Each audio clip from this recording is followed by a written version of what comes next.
औज़ुबिल्लाहि मिनश्शैतानिर्रजीम बिस्मिल्लाहिर्रहमानिर्रहीम।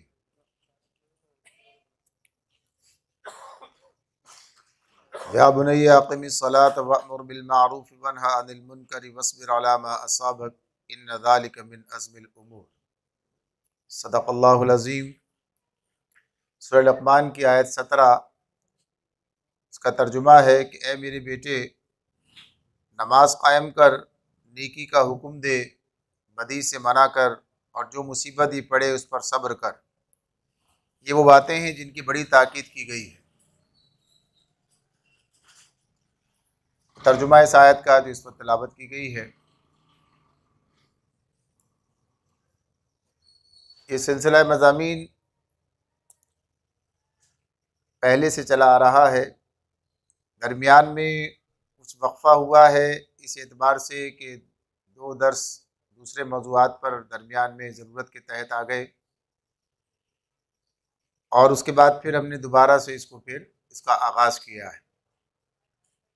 और नमाज की बात यहाँ हमारे सामने जारी थी कि नमाज कायम करने की बात कि लुक़मान हकीम ने जो नसीहतें अपने बेटे को की हैं, उनमें से एक ये भी थी, या बुनय्या अक़िमिस्सलाह, कि ए मेरे बेटे नमाज कायम कर। इससे ये बात पता चल जाती है कि नमाज कदीम इबादत है और दीन इस्लाम का हमेशा से हिस्सा रही है। इसकी अहमियत पर बात हुई थी, नमाज के मकासद पर बात हुई कि नमाज किन मकासद की तकमील करती है। मकासद नमाज के उन्वान से ये गुफ्तगू आपके सामने रही।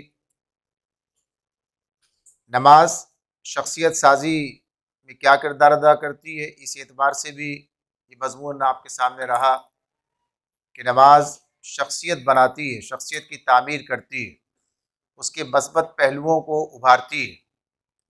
कुरान मजीद के हवाले से ये ज़िक्र हमारे सामने रहा, और आखिर में हम इस बात पर पहुँचे थे कि ये तमाम चीज़ें अपनी जगह पर, कि जिसके बारे में कुरान मजीद हमें बताता है कि नमाज से ये और ये फ़ायदे हासिल होते हैं, लेकिन आज सूरत हाल ये है कि हम उन फ़ायदों को नमाज पढ़ने वालों की ज़िंदगी में भी नहीं देखते हैं, अमूमी तौर पर, इल्ला माशाअल्लाह। लेकिन ये सूरत हाल अपनी जगह एक बिल्कुल वाज़े सूरत रखती है और सबके सामने है कि नमाज पढ़ने वाले ख़ुद उनकी ज़िंदगी, और फिर उसके नतीजे में माशरे में कोई तब्दीली, जब नेक लोगों की कसरत होती है और नेकियों का माहौल परवान चढ़ता है, तो उसके असरात माशरे में नज़र आते हैं। लेकिन हम ये देखते हैं कि ऐसा नहीं है। ये बात भी अपनी जगह है कि मुसलमानों की अक्सरियत नमाज अदा नहीं करती है, लेकिन उसके बावजूद भी नमाज पढ़ने वालों की तादाद कम नहीं है। ये लोग आपको लाखों करोड़ों की तादाद में मिल जाएंगे, ये जो नमाज अदा करते हैं। कि बहसीत मजमूई देखा जाए मुल्क के अंदर, और अगर उम्मत के अंदर देखें तो और ज़्यादा आपको ये बात वसी नज़र आएगी। लेकिन इसके बावजूद, इतनी बड़ी तादाद के बावजूद, हमें उसके असरात माशरे में नज़र नहीं आते हैं। इदारों में ऐसे लोग मौजूद होते हैं, लेकिन इदारे अपने उसी खराबी, अपनी उसी बदउनवानी की रविश पर कायम होते हैं, और वो भी उसका हिस्सा बन जाते हैं। यानी ये सूरत हाल भी मौजूद होती है। ऐसा क्यों है, इसकी वजह क्या है? आखिर ये नमाज के अंदर वो असर बाकी नहीं है, या कोई और पहलू इसका है? क्या वजह है? तो इस पर बात होनी बाकी थी, और उसी पर बात का आगाज़ हुआ है। इत्तेफाक है कि ये मौजू दूसरे मुकाम पर भी जारी रहा और ये तकमील वहाँ पा गया। लेकिन बहरहाल बात यहाँ पर होगी, और कुछ ना कुछ उससे अलग भी चीज़ें सामने आ सकेंगी। जो चीज़ें वहाँ रह गई वो यहाँ पर आ जाएं सामने। तो इसमें ये चीज़ हमारे सामने रहनी चाहिए कि अल्लाह रब्बुल आलमीन ने जो बातें हमें बताई हैं, जो ख़बर सलात के हवाले से हमें दी है, वो अपनी जगह एक हकीकत है। उसमें किसी किस्म का कोई इबाम नहीं है, कोई इसके अंदर कमी, कोई बात नहीं कि ऐसा नहीं है। जो कहा जा रहा है कि ऐसा अब नहीं होता है, ऐसा ही होता है जैसा बताया गया है। लेकिन अगर यहाँ नहीं हो रहा है तो फिर उसकी वजूहात हमें अपने अंदर तलाश करनी होंगी, अपने अंदर तलाश करनी होंगी, अपनी सलात में तलाश करनी होंगी। और जब ये काम करेंगे तो इंशाअल्लाह ताला मामला दुरुस्त हो जाएगा और फिर इसका वही मुकाम, इसकी फिर वही नतीजा हमारे सामने आएगा जो इसके अंदर अल्लाह ताला ने रखा है। इसमें पहली बात ये सामने रहनी चाहिए कि एहसास, ये एहसास इंसान के अंदर मौजूद हो कि उसकी नमाज उसे वो फ़ायदा नहीं पहुंचा रही, जो मकासिद हैं वो हासिल नहीं हो रहे। अगर ये एहसास मौजूद होगा तो बात आगे चलेगी, और अगर ये एहसास मौजूद ना हो और आदमी समझे सब ठीक ठाक है, बिल्कुल सही तरीके से काम हो रहा है और अब जो कुछ मेरे पेशे नज़र है वो मुझे मिल रहा है, तो फिर बात आगे नहीं बढ़ सकती। यानी उस आदमी के बारे में उसकी इस्लाह का मामला और उसकी नमाज़ों के उसकी पायत उस मुकाम तक पहुँचना जो मेयार मतलूब है वो बात मुमकिन नहीं हो सकेगी। तो ये काम पहली बात है। ये इसको अल्लामा ने इस तरह बयान किया है, वाए नाकामी मताए कारवां जाता रहा। वाए नाकामी यानी नाकामी का एक बड़ा मामला, मताए कारवां जाता रहा, कारवां के दिल से एहसास जिया जाता रहा। यानी इससे बड़ा नुकसान क्या है, ये बात कि अपने नुकसान का एहसास नहीं है, वो एहसास जिया यानी जो नुकसान हो रहा है, जो सूरत हाल है, इस सूरत हाल पर कोई किसी तशवीश का मामला नहीं है, कोई परेशानी लाक नहीं है, बल्कि आदमी समझ सब ठीक है। तो ये जो एहसास जिया का चला जाना है, ये जो अपने नुकसान का एहसास बाकी न रहना, अगर बीमार अपने आप को बीमार न समझे उसका इलाज नहीं हो सकता। यार वो अपने आप को सेहतमंद समझता है तो उसका इलाज कैसे किया जाएगा, यानी उसके लिए तैयार नहीं होगा, ज़हनी तौर पर मामला उसका इस तरह रहेगा। तो बहरहाल ये चीज़ अपनी जगह कि एहसास जिया का मौजूद होना ये किसी चीज़ के दुरुस्त होने की पहली ज़रूरत है। जब मुझे अपनी ज़रूरत का एहसास है तो मैं उसे पूरा करने के लिए कोशिश करता हूँ, लेकिन अगर मुझे इसका एहसास ही नहीं है ज़रूरत का तो जाहिर सी बात है कि फिर सारी चीज़ें बेफ़ायदा हो जाएंगी, लाहासिल रहेंगी। तो ये एहसास मौजूद होना चाहिए। ये एहसास उसी वक्त आदमी के दिल में पैदा हो सकता है कि जब वो पिछली जो बातें सामने रहीं, यानी मकासद नमाज के एतबार से कि जो कुरान बयान करता है कि इसका नतीजा ये ज़िंदगी के अंदर नमूदार होता है, रोनमा होता है, इससे अल्लाह की मायत हासिल हो जाती है, अल्लाह की मदद इससे हासिल हो जाती है, ये इंसानी शख्सियत को निखारती है, उसकी उभारती है और उसे पाया तकमील तक पहुँचाती है, बुलंदी पर लेके जाती है।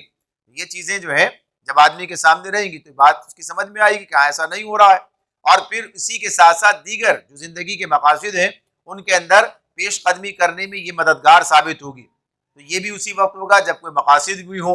तो यहाँ यही पहलू है जो आज हमारे सामने है।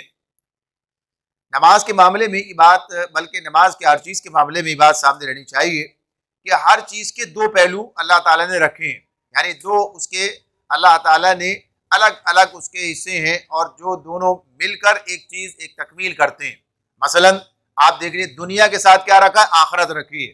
दुनिया और आखरत एक मजमुआ है, पूरा निज़ाम समझ में आता है। यानी दुनिया आखरत के साथ आदमी अगर ये ना हो और आखरत का तसव्वुर जहाँ मौजूद ना रहे तो वो आदमी दुनिया के बारे में सही तसव्वुर कायम नहीं कर सकता। वो दुनिया को अपने लिए एक आज़ादी की जगह समझता है, आराम की आसाइश की जगह समझता है, और दुनिया को एक आर्जी बस ठीक है जितना कुछ हो सकता है, बाबर बैश कोश के आलम दोबारा नीस्त कि जितना ऐश करना है कर लो, दोबारा तो ज़िंदगी कोई है ही नहीं। तो जाहिर है कि फिर वो उसका नुक्ता नज़र ही बदल जाता है। लेकिन जब आदमी दुनिया को आखरत के साथ देखता है कि आखरत में नतीजा निकलना है तो बिल्कुल एक जिम्मेदाराना ज़िंदगी वजूद में आ जाती है, सूरत हाल ही बदल जाती है। तो बहरहाल तकमील इसी तरह होती है, दुरुस्त इसी तरह है। इसी तरह ज़मीन से आसमान का रिश्ता जो जुड़ा हुआ है और जो गोया कहिए कि सारे निज़ाम का जो मामला आप देखते हैं ये सब एक दूसरे की तकमील करते हैं। शब और रोज़ का मामला अल्लाह ताला ने रखा है और बताया कि अगर दिन ही दिन रहे तो काम नहीं हो सकता, जबकि इसके लिए रात भी ज़रूरी है। यानी जब काम मुकम्मल होता है, जब दिन को अल्लाह ने काम के लिए बनाया, रात को आराम के लिए बनाया, और ये दोनों मिलकर जो है इंसान की ज़रूरत को पूरा करते हैं। तो ये एक पहलू होता है। फिर इसी तरह से हर चीज़ के मामले में ये बात भी अपनी जगह पर है कि एक उसका जाहिर होता है, एक उसका बातिन होता है। यानी एक जाहिर है, एक बातिन है। जैसे ये इंसान है, इस इंसान का मामला क्या है, एक इसका जाहिर है, एक इसका बातिन है। जाहिर क्या है, जिस्म है, और बातिन क्या है, इसकी रूह है। तो जाहिर और बातिन मिलकर एक नतीजा बरामद करते हैं। यानी अगर इसको अलग अलग दोबारा कर दिया जाए, यानी रूह जिस्म से जुदा हो जाए, तो नतीजा क्या निकलेगा? जिस्म बेकार हो जाएगा। जिस्म जो है बेरूह जिस्म का मामला क्या होगा? किसी काम का नहीं होगा। और जो रूह उसमें से निकल गई है उसे अपने इजहार का कोई मौका नहीं होगा। यानी रूह के इजहार के लिए क्या चीज है? जिस्म दरकार है, ताकि पता चले जीता जागता इंसान सामने आ जाता है। लेकिन अगर ये रूह उसमें से निकल जाए तो जिस्म वैसे बेकार और रूह अपने इजहार के लिए जो है मोहताज, उसका कोई इजहार नहीं है। फिर वो एक अलग मामला। फिर दोबारा उसे जब जिस्म मिलेगा उसके बाद फिर उसका इजहार उस तरह सामने आएगा, यानी वो कैफियत इंसान वाली बाकी नहीं रहेगी। और ये बात भी अपनी जगह पर हमारे सामने आती है कि जब इस तरह से देखते हैं किसी भी मामले में, किसी भी चीज को, किसी भी उसके हवाले एक पहलू को देखें, तो ये बात सामने आएगी कि बातिन को जाहिर पर फौकियत हासिल होती है। बातिन को जाहिर पर फौकियत हासिल होती है।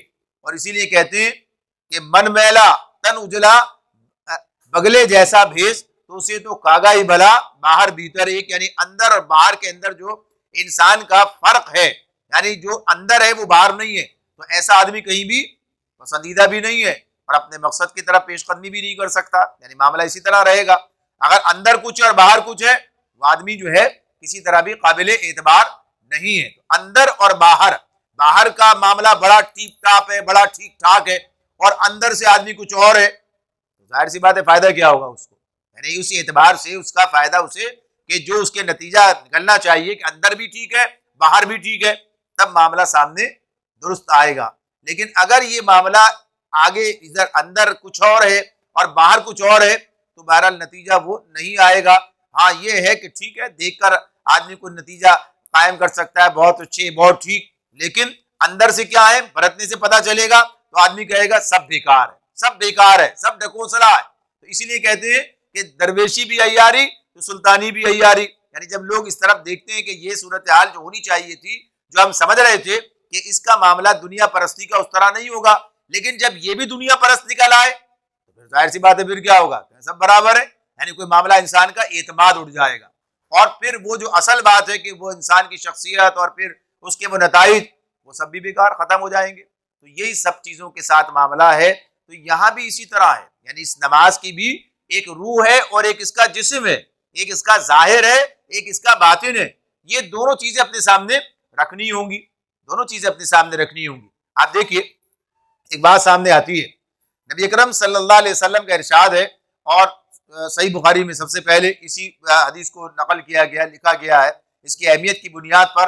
फरमाया इन्नमल अमालु बिन्नियात।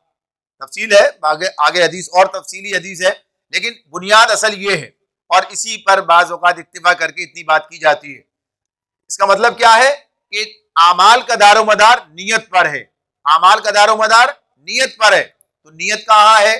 नियत तो जाहिर में नहीं है, नियत तो बातिन में, नियत तो आदमी के अंदर है। मेरी नियत क्या है यहाँ पर जाहिर नहीं हो सकती है। यानी नियत का दारोमदार, आमाल का दारोमदार नियत पर है। आमाल बिल्कुल दुरुस्त है, सही बिल्कुल तरीके से है, लेकिन अगर नियत ठीक नहीं है, नियत के अंदर फतूर है, नियत के अंदर खराबी है, तो फिर वो अमल जाया हो जाएगा। बात बिल्कुल वाज़ेह है। यानी इस मामले में तो खास तौर पर कि जब मामला अल्लाह ताला के साथ हो, दुनिया का मामला तो ये है कि दुनिया नियत पर इसके वहां तक पहुंच नहीं सकती, सिर्फ आदमी के कौल पर, उसके फेल पर, उससे अंदाजा करते हुए उसके साथ मामला करती है। लेकिन अल्लाह का मामला क्या है? अल्लाह का मामला ये है कि वो इंसान के दिलों के हाल से वाकिफ है, उसे मालूम है कि नियत क्या है। तो जब नियत दुरुस्त होती है तो फिर आमाल भी दुरुस्त करार पाते हैं, उनका नतीजा भी निकलता है। तो ये वैसे मामला है यानी अल्लाह के पास। और आम जिंदगी के अंदर भी, आम जिंदगी में जो उसके असरात और नताइज होंगे वो भी उसी वक्त कायम होंगे जब मैं अंदर से मुखलिस होऊंगा। जब आदमी सबसे ज्यादा किस पर खुला होता है? अपनी जात पर खुला होता है।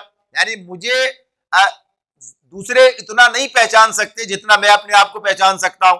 आप अपने आप को पहचान सकते हैं, आपको मालूम है आप क्या हैं, आपकी हकीकत क्या है, आपका मामला क्या आप जानते हैं, मैं अपने आप को जानता हूं। ये अल्लाह का बड़ा फजल और एहसान है कि उसने इंसानों का पर्दा रखा है, इंसानों का पर्दा रखा हुआ है। और बहरहाल मामला एक चल रहा है जब तक अल्लाह ने इसको इस तरह रखा है। तो ये चीज अपनी जगह पर कि इंसान खुद जानता है और महसूस कर सकता है कि जिन मामलात में इखलास होता है उसके असरात कायम होते हैं, और जहाँ इखलास उस तरह मौजूद नहीं होता तो असरात कायम नहीं होते। तो जब ये चीज समझ में आ जाए कि बातिन और जाहिर, तो जाहिर पर तो सारी तवज्जो होती है, बातिन पर तवज्जो नहीं होती है, जाहिर पर तवज्जो होती है, बातिन पर तवज्जो नहीं होती है। देखिए फिर इसको दोहरा लें, हमारा मामला क्या है, हम इस पर बात नहीं कर रहे कि सलात के मामले, सलात का अदा होना न होना, बल्कि हम बात करें मेयारे मतलूब, जिससे वो नतीजा हासिल हो सके जो इसके लिए अल्लाह ताला ने बताया है, वो हमें मिले, जो मिलना चाहिए उसका नतीजा वो हमें हासिल हो जाए, ये बुनियाद है, इस पर हम बात कर रहे हैं। वरना कितनी होती है, क्या होता है, कितना फायदा, ये अलग अलग मामला है। तो इसी के लिए अल्लामा ने फिर इस बात को इस तरह से कहा है कि तू ही नादा चंद कलियों पर कनात कर गया, वरना गुलशन में इलाजे तंगिए दामा भी है। यानी ये नमाज तो तुम्हें दुनिया का इमाम बनाने के लिए है, ये तो सियादत और क़यादत की तैयारी का तजर्बा, यानी उसकी तैयारी के लिए तरबियत और ट्रेनिंग है उसके लिए, ये यानी तुम्हें उस लायक बनाने की बात है। और इंसान को इसका तो तसव्वुर ही नहीं, कोई एहसास ही नहीं है। तो यही मामला है जो सबसे पहले उसके सामने रहना चाहिए। तो यहाँ ये चीज के इसका बातिन भी ठीक हो और इसका जाहिर भी ठीक हो, यानी दो चीजें हमें अपने सामने रखनी होंगी। फिर इसी के साथ साथ एक चीज मजीद और ये भी आ जाती है कि इसका बातिन से ताल्लुक होता है, और वो है फर्द, वो है इंसान जो काम करने वाला। यानी कोई भी काम होता है, एक काम करने वाला होता है और एक काम होता है, काम करने वाला और काम। जाहिर में दुनिया में इस सब का इतना बड़ा इतलाक नहीं होता, लेकिन अल्लाह के पास मामला ये अपनी जगह पर इसकी अहमियत मौजूद है कि काम भी चाहिए और काम करने वाले की दुरुस्ती भी चाहिए। इसी को नियत कहते हैं, इसी को नियत कहते हैं। काम करने वाला कैसा, उसके अंदर इखलास है कि नहीं है, उसका मकसद क्या है, उसका जज्बा क्या है, वो क्या चाहता है, क्या वो दुनिया दिखावे के लिए काम कर रहा है। अगर दुनिया दिखावे के लिए काम कर रहा है तो अल्लाह के पास उस काम की कोई हैसियत नहीं है, कोई अजर नहीं है, कोई बदला नहीं है, कोई उसका नतीजा उसको नहीं मिलेगा, बल्कि उल्टा मामला हो जाएगा। उल्टा मामला कैसे, इसलिए कहा कि रियाकारी शिर्क है। रियाकारी यानी लोगों को दिखाने के लिए या मकासिद दुनिया के लिए कोई काम किया जा रहा है, तो वो हदीस भी हमारे सामने आ जाती है जिसमें नबी अकरम सल्लल्लाहु अलैहि वसल्लम ने बात इरशाद फरमाई है कि जिसमें एक मुजाहिद, एक सखी और एक आलिम, तीनों के मामले बताया कि जब आखिरत में उनका हिसाब होगा, आखिरत में जब पेश किए जाएंगे तो वहां पर अल्लाह ताला उनसे पूछेगा, यानी इनसे पूछेगा, किसी यानी सखी से बात होगी, तुम्हें माल दिया, ये सब कुछ दिया, तुमने क्या किया? तो कहेगा कि मैंने आपके रास्ते में खर्च किया, मैंने आपके रास्ते में दिल खोल कर खर्च किया, खूब खर्च किया। तो जवाब मिलेगा ऐसा नहीं है, गलत, तुमने ये मेरे लिए नहीं किया, बल्कि तुमने ये इसलिए किया ताकि तुम्हें दुनिया में सखी समझा जाए, ताकि तुम्हें दुनिया में तुम्हारी तारीफ हो जाए, ताकि दुनिया में तुम्हारा मुकाम बुलंद हो जाए, तुम्हारा ये यानी मफहूम है हदीस का इस एतबार से कि तुम्हें दुनिया के लिए तुमने काम किया, लिहाजा दुनिया में तुम्हारी तारीफ हो चुकी, तुम्हें दुनिया के अंदर जो है ये तुम्हें मुकाम मिल गया जिसके लिए तुमने काम किया था, लिहाजा अब यहां तुम्हारे लिए कुछ नहीं है। बड़ी ये हौलनाक मामला है सामने। भाइयों सोचिए, देखिए, यानी अल्लाह ताला के पास से क्या बात आ रही है। अब ये फर्द का मसला है ना, काम उसने किया है, काम उसने किया। देखिए, काम करना और काम को काम के तरीके से करना ये लाजिम है, यानी जो उसके लिए जो चीज दरकार है। अब आप देखिए, तो हदीस की बात है, यहीं पर एक बात कुरान से भी एक मिसाल अपने सामने रख लीजिए, पहले भी आपके सामने रही थी। अल्लाह ताला ये बात कहते हैं, या अय्युहल्लज़ीना आमनू, अहले ईमान से कहते हैं कि तुम अपने सदकात को एहसान जताकर और दुख देकर खाक में न मिला दो, बातिल न कर दो। अल्लाह ताला कहते हैं कि तुम अपने सदकात को इसमें किस एतबार से कि एहसान जताकर और दुख देकर, उस शख्स की तरह कि जो ना अल्लाह पर ईमान रखता है और न रोज़े आखिरत पर। ये जो बात कही अल्लाह ताला ने, ला तुबतिलू सदकातिकुम बिल मन्नि वल अज़ा, बिल मन्नि वल अज़ा। अब ये सदक़े का जो अल्लाह ताला की तरफ से जो बात कही गई थी वो क्या थी? सदका तो माल देना, किसी के काम आना, ये सब चीजें है ना, ये काम तो किया, लेकिन अल्लाह ने ये बात कह रखी है कि देखो ये काम एहसान जताकर ना किया जाए, दुख देकर ना किया जाए, ताने ना दिए जाए। अगर ये काम किया तो क्या हुआ? वो अमल जाया हो गया। सदका देना वो एक अलग काम है, नहीं, अपना माल दिया है, कोई चीज दी है, किसी के काम आए हैं, कोई भी कुछ मामला हुआ है, लेकिन अगर उस हुक्म की खिलाफ वर्जी कर दी जिसमें अल्लाह ताला ने कहा था कि ये आसान जताना और दुख देना नहीं है, तो अल्लाह ताला फरमा रहे हैं कि ये जो है इसका नतीजा ये निकलेगा, जब कहते हैं कि तुम अपने सदकात को बातिल न कर लो, सदका मन और अजा यानी दुख देकर और एहसान जताकर उस शख्स की तरह से कि जो अल्लाह और आखिरत पर ईमान नहीं रखता है और दिखाने के लिए काम करता है, तो कहाँ मिला दिया गया जाकर। तो इससे ये बात पता चल जाती है कि ये मामला अल्लाह को कबूल ही नहीं है कि इंसान की कोई और रुख उसका हो, कोई और उसकी चाहत हो, कोई और उसका अपना ख्याल हो, कोई और उसकी नीयत हो और वो उस तरीके की पाबंदी न करे जो उसे बता दिया गया है। तो इस एतबार से अल्लाह ताला बात ये कहते हैं, तो यही नबी करीम सल्लल्लाहु अलैहि वसल्लम ने फरमा दिया कि उस शख्स से ये कहा जाएगा कि तुमने तो ये दुनिया के लिए किया, तुम्हें ये जो है सखी कहा जाए, तुम्हारी तारीफ हो, तो ये सब कुछ हो गया दुनिया में, लिहाजा तुमने हमारे लिए किया ही नहीं था, खत्म। और इसी तरह मुजाहिद और आलिम का मामला भी है कि जब उससे कहा जाएगा वो कहेगा अल्लाह आपके रास्ते में तो इतना मैंने कुर्बानी दी, इतना काम किया, यानी जान दे दी इस रास्ते के अंदर, तो अल्लाह ताला फिर कहेंगे, वहां भी ये मामला होगा, उसे कहा जाएगा कि तुमने इसलिए किया, तुम्हें बहादुर कहा जाए, तुम्हें इसलिए क्या कि तुमने जो है तुम्हें इसका दुनिया के अंदर तुम्हारा नाम हो, तो ये सब हो गया, तुम्हें ये कहा गया, तुम्हारी तारीफ रही, तो ये काम पूरा हो गया, यहाँ के लिए किया ही नहीं था, लिहाजा है ही नहीं। और यही मामला आलिम के साथ होगा कि तुमने भी काम इसलिए किया कि तुम्हें जो है ये कहा जाए, वो भी अपनी गर्दाने गिनाएगा अपनी बात, मैंने आपके दीन का काम किया, खिदमत की, ये किया, ये सब कुछ किया, तो अल्लाह ताला कह देंगे कि तुमने जो है ये सब काम दुनिया के लिए किया, दुनिया दिखावे के लिए किया, इसलिए किया कि तुम्हारी तारीफ हो, तुम्हारी मर्तबा बुलंद हो, तुम्हारी तारीफ की जाए, तो दुनिया में ये सब कुछ हो गया, लिहाजा अब यहाँ तुम्हारे लिए कुछ नहीं है।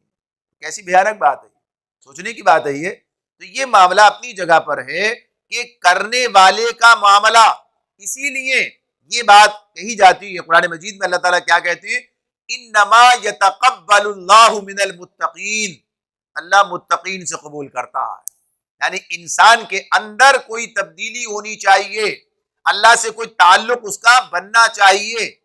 ये जो बात बताई है इसके नतीजे में ये सारे बातें आगे बढ़ेंगी। तो ये पहलू जो है ये नजरअंदाज हो जाता है और आदमी समझता है कि बस एक काम करके आ जाना किफायत करता है, लिहाजा अब इसका नतीजा निकलना चाहिए। तो ये बात अपनी जगह वाज़ेह है, यानी इसके लिए दलील सबसे बड़ी यही है कि वो नतीजा निकल नहीं रहा है, वो नतीजा नहीं निकल रहा है। नमाज अदा करने वालों की जिंदगी में कोई बड़ी तब्दीली ऐसी नजर नहीं आ रही है, तो इसका मतलब है कि ये मसला अपनी जगह बिल्कुल ठीक है, जो बात बयान हो रही है कि इसकी वजह से ये मामला है, ये मामला दुरुस्त होगा तो बात आगे बढ़ेगी। तो इंसान के मामले में बुनियादी तौर पर इसे अपनी शख्सियत का, अपने इस्लाम का, अपने मुसलमान होने का वो शऊर हासिल होना चाहिए कि जिसके लिए अल्लाह ताला ने ये तमाम इबादात और तमाम पूरा निज़ाम जो है दीन का हमें अता किया है। दुनिया में जो सारा निज़ाम दिया हमें किस मकसद के लिए, कुरान पढ़िए, कुरान मजीद ही हमारे लिए रहनुमाई का जरिया। नबी अकरम सल्लल्लाहु अलैहि वसल्लम इसी की तशरीह करके हमारे सामने रख देते हैं, हदीस की सूरत में बात आ जाती है। तो ये बात हमारे सामने है कि कुरान मजीद ये बताता है सबसे पहले, यानी इंसान के पैदा करने से पहले, उसकी पैदाइश से पहले अल्लाह ताला फरिश्तों से बात कह रहे हैं, वइज़ क़ाल रब्बुका लिल मलाइकति इन्नी जाइलुन फिल अर्द खलीफा। सूरह बकरा का 4था रुकू, पहले सिपारे का 4था रुकू, ये पहली आयत सामने आ जाती है। तो उसमें अल्लाह ताला ये बात बता रहे हैं कि याद करो वो वक्त जब हमने फरिश्तों से कहा कि मैं जमीन में खलीफा बनाने वाला हूं, जमीन में खलीफा बनाने वाला हूं। तो भाइयों ये बात कि ये मनसब क्या है, ये नियाबत क्या, खलीफा नाइब, ये नाइब क्या है, इसे जो इख्तियारात दिए जाएंगे उन्हें कैसे इस्तेमाल करना है, क्या कुछ है, ये पूरा तफसील है। ये बहरहाल अपने मनसब का, अपने वजूद के मकसद का एहसास सबसे पहले ये इस तौर पर हमें दिलाया जा रहा है। फिर मुसलमान है, उम्मत है, अल्लाह ताला इसको भी हमारे सामने वाज़ेह करते हैं। क्या फरमाया, ये उम्मत क्या है, ये जिस उम्मत का हिस्सा हम सब हैं, हम सब मिलकर एक उम्मत है। इस उम्मत के बारे में अल्लाह ताला क्या कहते हैं, वकज़ालिका जअलनाकुम उम्मतन वसता लितकूनु शुहदा अलन नास व यकून अर्रसूलु अलैकुम शहीदा। अल्लाह ताला ये बात कहते हैं, अब तुम वो बेहतरीन उम्मत हो, उम्मत वस्त हमने तुम्हें बनाया है। वस्त का मतलब ही बेहतरीन है, यानी जिसमें कोई किसी किस्म का ऊंच नीच का मामला, किसी किस्म की कजी, किसी किस्म की इफरात और तफरीद कुछ नहीं, अदल पर, एतदाल पर, बिल्कुल दुरुस्त सही जैसा होना चाहिए वही दुरुस्त होता है जैसा होना चाहिए। तो इस एतबार से ये बात हमारे सामने आ जाती है। अल्लाह ताला कहते हैं हमने तुम्हें उम्मत वस्त बनाया, और किस मकसद के लिए बनाया? ताकि रसूल तुम पर गवाह हो, ताकि तुम लोगों पर गवाह हो जैसे रसूल तुम पर गवाह हुआ। लितकून रसूल शहीदन अलैकुम व तकूनु शुहदा अलन नास। सूरह बकरा में ये बात आयत भी मौजूद है, दूसरे पारे की दूसरी आयत है, देख सकते हैं आप, आपके सामने बात आती है। तो ये हमारी बात है, ये हमें क्या बताया जा रहा है? ये तुम्हारा इस उम्मत के बारे में अल्लाह ताला कहते हैं ये उम्मत है, इस उम्मत को ये मनसब दिया गया है, ये काम इसके सुपुर्द किया गया कि रसूल ने जिस तरह तुम्हारे ऊपर इस दीन की शहादत कायम की, तुम्हें दुनिया पर भी ये शहादत कायम करनी है, तुम्हें ये काम करना है। यानी ये तुम हो, ये तुम्हारी हैसियत है, ये तुम्हारी उम्मत है, ये तुम्हारी इज्तिमाइयत है, ये तुम्हें काम करना है। वहां भी इज्तिमाइयत है। नमाज के अंदर क्या है? जमात का इतना एहतमाम होता है। क्या है जमात? जमात क्या चीज है? इज्तिमाइयत का की शक्ल है। इसमें एक सरबराह है, एक इमाम है, इमाम की कुछ क्वालिटीज है, इमाम की कुछ उसकी खूबियां है, फिर उसके साथ ताल्लुक है मुक्तदी का, यानी सारे मामला पूरे एक सिस्टम बना के दिया है, ताल्लुक कायम किया, बताया है। तो गर्ज ये कि यहाँ पर हमें बताया कि तुम्हें उम्मत बनाया है, और उम्मत क्या, तुम्हारा काम क्या है? तुम लोगों पर गवाह बनकर खड़े होगे, ऐसे ही जैसे कि मोहम्मद रसूलुल्लाह सल्लल्लाहु अलैहि वसल्लम इस उम्मत पर गवाह, दीन के गवाह बनकर खड़े हुए, यानी पूरा दीन अमली तौर पर सामने रखा और उसे बताया भी, सिखाया भी, और उस पर उसे नाफिजो कायम करके दुनिया से गए। ये बात हमारे सामने। दूसरे मुकाम पर फिर सूरह आल इमरान में अल्लाह ताला ये बात कहते हैं, कुंतुम खैरा उम्मतिन उखरिजत लिन्नास। अब वो बेहतरीन गुरोह तुम हो। हमसे, हमें बात हो रही है, हमसे, ये किसी और से नहीं है, ये हमसे ही बात हो रही है। कुंतुम खैरा उम्मतिन उखरिजत लिन्नास तअमुरूना बिल मारूफ व तनहौना अनिल मुनकर। अब वो बेहतरीन गुरोह तुम हो जिन्हें इंसानों के लिए मैदान में लाया गया है, और तुम नेकी का हुक्म, मारूफ का हुक्म देते हो, और मुनकर से मना करते हो, बदी से रोकते हो, नेकी का हुक्म देते हो। ये हमारे बारे में बता रहे हैं अल्लाह ताला। ये हमारी हैसियत है, ये हमारा मनसब है, ये हमें जिम्मेदारी दी गई है। ये जिसे कहा जाए कि ये अल्लाह ताला की तरफ से ये फरीजा है, जिस पर हमें मुकर्रर किया गया, ये तुम्हारी जिम्मेदारी है, ये फरीजा तुम्हें अदा करना है। कुरान की बात हो रही है, नहीं इस उम्मत में आप शामिल नहीं है, मैं शामिल नहीं हूं, हम सब इस उम्मत के अंदर शामिल हैं। सबको ये काम कर, भाई कोई नहीं कर रहा, कोई नहीं कर रहा तो कोशिश करनी है कि सब करें, और जो काम इज्तिमाई होते हैं तो इज्तिमाई शक्ल में करार अंजाम दिए जाए। उसके लिए कोई जिम्मेदारी, कोई कोशिश, कोई इसके लिए एहसास उसे पैदा किया जाए। जो मेरी जिम्मेदारी है, कम से कम मैं दूसरों से कहूँ, दूसरे तीसरे से कहें, कोई इज्तिमाइयत हो और कोई काम आगे चले। लेकिन पहली बात यही है कि इसका एहसास हो, इसका एहसास हो। ये एहसास आज उम्मत के अंदर से वह कहिए कि निकल ही गया है। एक ऐसी कैफियत में है हम कि हमें इस बात का एहसास ही नहीं है, इस बात का एहसास ही नहीं है। इसी का असर हमारी नमाजों पर पड़ा है। वो कहते हैं, अल्लामा इकबाल ने से बड़ी बात की है, बड़ी बातें कही है। क्या कहा? सफे कज दिल परेशान सजदा बेज़ौक। सफे कज दिल परेशान सजदा बेज़ौक, कि जज्बे अंदरू बाकी नहीं है। अंदर का जो जज्बा, जो चीज थी, जो इंसान के अंदर जो तब्दीली दरकार है, ये जो अंदर का मामला है, ये वो वैसा है ही नहीं। तो नतीजा क्या है? हर आदमी अपने काम कर बस गया और चलाया, गया और चलाया, ये कैफियत है। तो कोई इज्तिमाइयत का मामला, कोई मकसद की हम आहंगी की बात, कोई इस एतबार से आपस के ताल्लुक का मामला, कोई कोशिश, तो ये सारी चीजें, तो इसीलिए कहते हैं कि ना सजदे में वो मजा है, वो जौक है, सजदा बेज़ौक। सफे कज, हालांकि सफे हैं, बिल्कुल सीधी करके सफे खड़े होते हैं, बहुत ताकीद हो रही होती है, लेकिन अमलन क्या है? दिल फटे हुए हैं एक दूसरे के साथ खड़े होने के बाद भी अमलन कुछ बाहर निकले, सब बराबर, सब खत्म, कोई कुछ नहीं। आप अपनी तरफ, मैं अपनी तरफ, वो अपनी तरफ, और फिर उसके बाद मजीद और आगे बढ़कर दीन के मामले में फिर एक दूसरे के आगे पीछे, यानी आप लगे हुए। तो ये जो कैफियत है, इसकी वजह यही है कि असल मकसद से नजरें उझल हो गई हैं।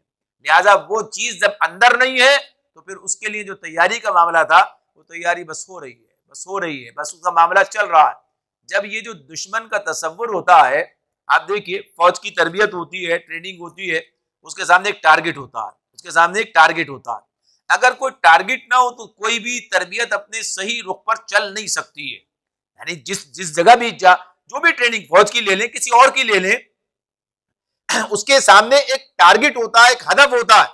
ये इसका मकसद ये है, इसके बाद मुझे ये काम करना, इसके नतीजे में ऐसा होगा। यानी जो भी काम किया जाए, ऐसी फौज का मामला भी है, उसे पता है कि उसे कम से कम ये बात है कि उसे अपनी सरजमीन का तहफ्फुज करना है, कम से कम इतना मामला तो है। और तहफ्फुज कब करना होता है? जब कोई दुश्मन भी होता है, यानी मामला भी अपनी जगह पर रहता। तो बहरहाल ये बात अपनी जगह इस एतबार से है, अगर ये ट्रेनिंग का ये मकसद कुछ भी नहीं, बस ऐसे ही है, बस जरा आपको एक्टिव रखने के लिए, बस जरा आपको जरा इस एतबार से चाको चौबंद रखने के लिए, आपको ठीक ठाक रखने के लिए ये सारी सब परेड हो रही है, सारे काम कराए जाते हैं, ये आपको सारे ट्रेनिंग दी जा रही है, और ये जितनी कुछ हो रही होती है असला साजी और असला चलाने और सारे मामला सब चीजें, तो ऐसा नहीं है। उनके सामने बात मौजूद है कि उनकी जिम्मेदारी है, असल जिम्मेदारी क्या है कि इस सरजमीन के तहफ्फुज का मामला उनकी जिम्मेदारी में दाखिल है। इसके लिए अपने आप को इस लायक बनाना और अपना हदफ सामने रखना, और इसी एतबार से जो मशक़ें होती हैं वो क्या होती हैं? वो इसी एतबार से होती हैं कि उनकी इस कारकर्दगी को जांचा जाए। जब वक्त आया और देखा, पता चला कि मामला तो बिल्कुल अभी तो कुछ है ही नहीं, हमें तो तैयारी कोई नहीं थी, अभी तो हमें ये काम करना बाकी है, अभी तो ये मामला है, तो जाहिर सी बात है कि कैसे दुश्मन का मुकाबला होगा। हर वक्त चाको चौबंद रहना, अपने आप को तैयार रखना, तभी तो ये काम होता है। तो ये एक ट्रेनिंग की बात है।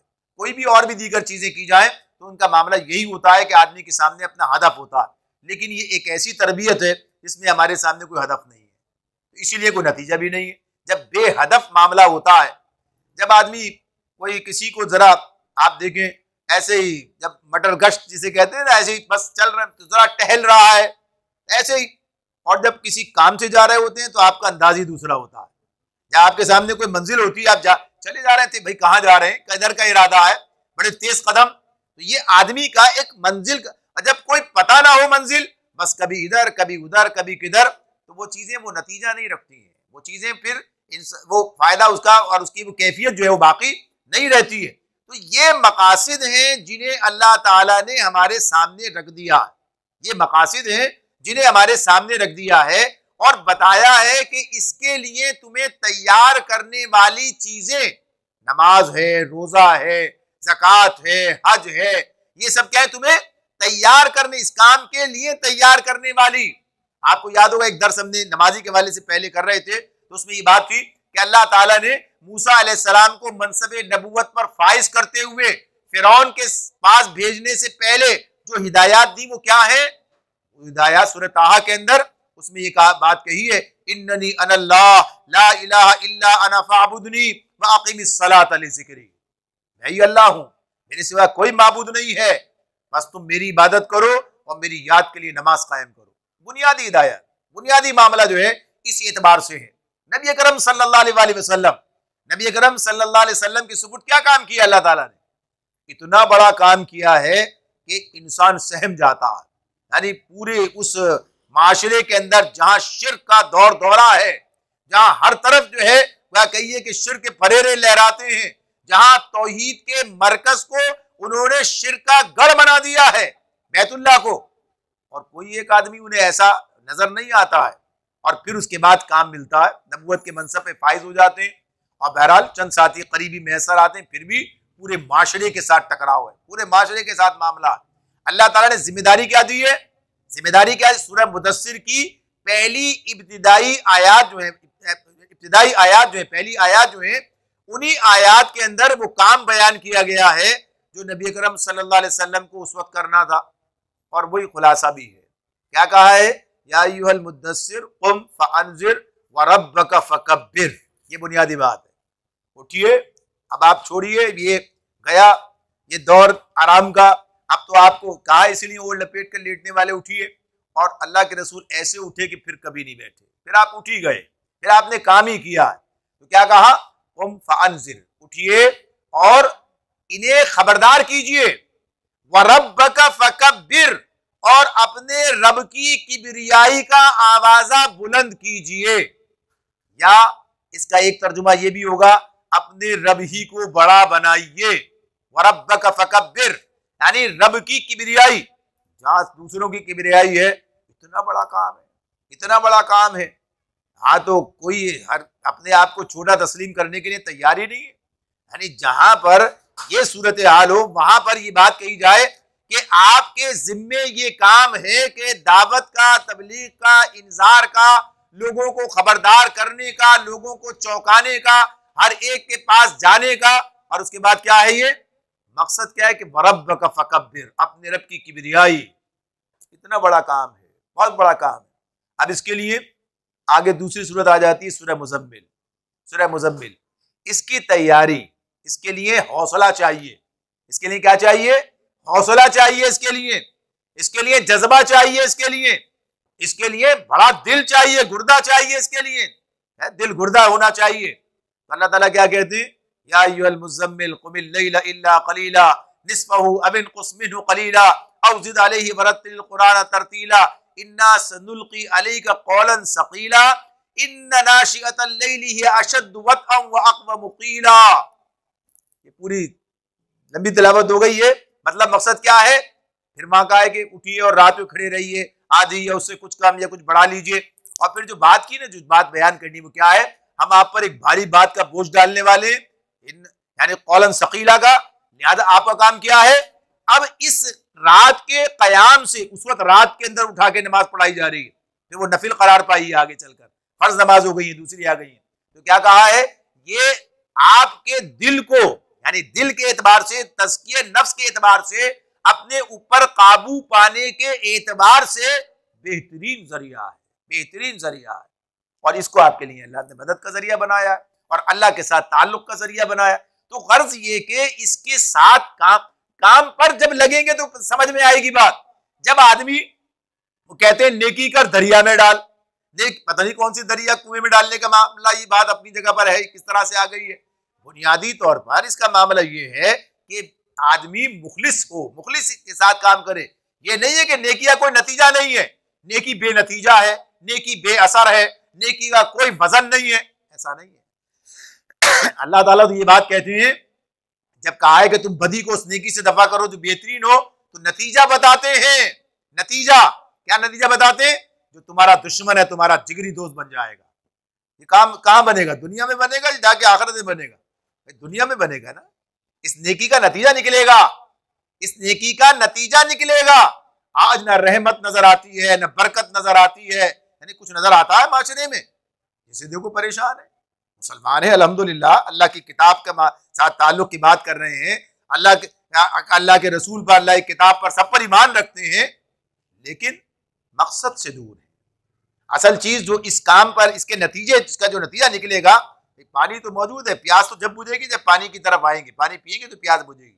अल्लाह ने निजाम रख दिया, बता दिया, इस रास्ते पर चलोगे तो नतीजा निकलेगा। तो ये जो पहलू है, ये जो मामला है, तो इसी एतबार से है, इसी हवाले से है कि ये चीज जब तक सामने न रहे, जब तक ये बात न रहे, मामला बनता नहीं है। फिर वो कहते हैं क्या कहा, मैं जो सर बसजदा हुआ कभी, मैं जो सर बसजदा हुआ कभी, तो जमीन से आने लगी सदा, तेरा दिल तो है सनवाशना, तुझे क्या मिलेगा नमाज में। यानी कैफियत एक ऐसी बनी हुई है, वहां जाते हैं तो दुनिया, यानी ये जो कैफियत है, इस पर अगली दफा बात कर सकेंगे, इसे दूर करने के वाले से, कि ये जो कैफियत है, जो सूरत हाल हमारी बन गई है, ये जो मामलात हैं कि दुनिया के साथ ऐसी वाबस्तगी और इतना उसके अंदर गर्क दुनिया हो जाना, और इसकी वजह यही है कि आखिरत और उस मकसद के लिए किए जाने वाला काम, दुनिया में जब हमें जिस मकसद के लिए भेजा गया है, उस मकसद को हम भूल जाएं और सिर्फ दुनिया के बरतने में और दुनिया को अपने लिए ज्यादा से ज्यादा आसाइश की, आराम की, ऐश की जिंदगी बनाने पर लग जाए, तो फिर आदमी वो आदमी नहीं रहता जो आदमी दरकार है। फिर वो आदमी नहीं रहता। आदमी तो वो दरकार है कि जिसका तसव्वुर इधर, तवज्जो इधर, उधर नहीं इधर, तो इस मामले में इस एतबार से जो चीज है, जो पहलू है, जो मामला है, वो अपनी जगह पर ही रहना चाहिए कि बुनियाद से ठीक होना, बुनियाद से ठीक होना। ये जरा मुश्किल बात लगती है भाई, लेकिन बात यह कि मुश्किल ही का नतीजा है हर काम में। यार अगर इतना आसान हो तो फिर तो मसला ही कोई नहीं है। ये आप देखते हैं कि 20-20 साल, 30-30 साल, 40-40 साल हो गए हैं नमाज अदा करते हुए, नतीजा नहीं निकल रहा है। वजह क्या है? मेहनत करनी पड़ेगी, ये कुछ आना पड़ेगा, इधर कुरान की तरफ आना पड़ेगा, मकसद की तरफ आना पड़ेगा, इस मकसद के साथ वाबस्ता होना पड़ेगा।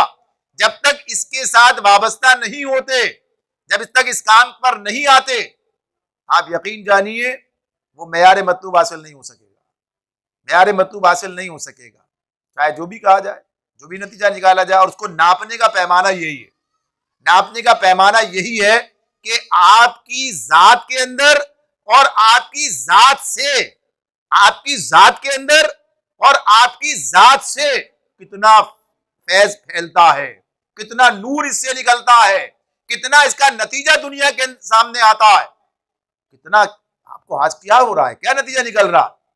पता चल रहा है कि ना खुद अपनी जिंदगी, अपना ही अपने अंदर ही वो रोशनी पैदा नहीं हो रही है, खुद ही इत्मीनान नहीं है, खुद ही परेशान है, खुद ही मुख्तलिफ मसाइल का शिकार है। किसी कोई डिप्रेशन है, कहीं कुछ है, कहीं कुछ है, ये सारी चीजें हैं ना अपनी जगह पर। उसकी वजह यही है कि उस असल मकसद के साथ जो वाबस्तगी होनी चाहिए, अल्लाह रब्बुल आलमीन ने ये बात पहले हमें बताई है, पहले हमें बताई है। अपने मकसद को पहचानो। इसलिए मैंने आपसे अर्ज किया था कि आमाल का दारो मदार नियत पर है। जब कोई मकसद मेरे पेशे नजर है ही नहीं, अगर अल्लाह, पहली बात यही, अगर किसी की समझ में ये बात नहीं आती कि कोई मकसद नहीं है नमाज का, बस नमाज पढ़े जाओ, बस आखिरत के अंदर जाकर वहां देखा जाएगा, तो उसकी बात तो अलग है। लेकिन अगर कुरान मजीद की तालीम से ये बात समझ में आ गई है कि अल्लाह ताला ये बात कहते हैं कि नमाज से इन्न सलात तन्हा अनिल फ़हशाई वल मुनकर, कि नमाज जो है तुम्हारे अंदर से फाश और मुनकर को निकाल देगी, नमाज तुम्हें जो है मुत्तकी और परहेजगार बना देगी, नमाज तुम्हें जो है मुजाहिद बना देगी। ये सूरह निसा के अंदर वो आयत है। फिर से हम उधर ही चले जाएंगे, वरना वही मज़ामीन दोहराने लगेंगे। अल्लाह ताला कहते हैं अलम तरा इलल लज़ीना क़ीला लहुम कुफ़्फ़ू अयदियकुम व अक़ीमुस्सलाता व आतुज़ ज़कात फलम्मा कुतिबा अलैहिमुल क़िताल, यानी उसके बाद क़िताल फर्ज किया। तो क्या कहा है? क्या याद करो वो वक्त, यानी क्या वो अलम तरा, क्या इन्होंने देखा नहीं कि जब हमने कहा था कि अपने हाथ रोके रखो और नमाज कायम करो और ज़कात दो।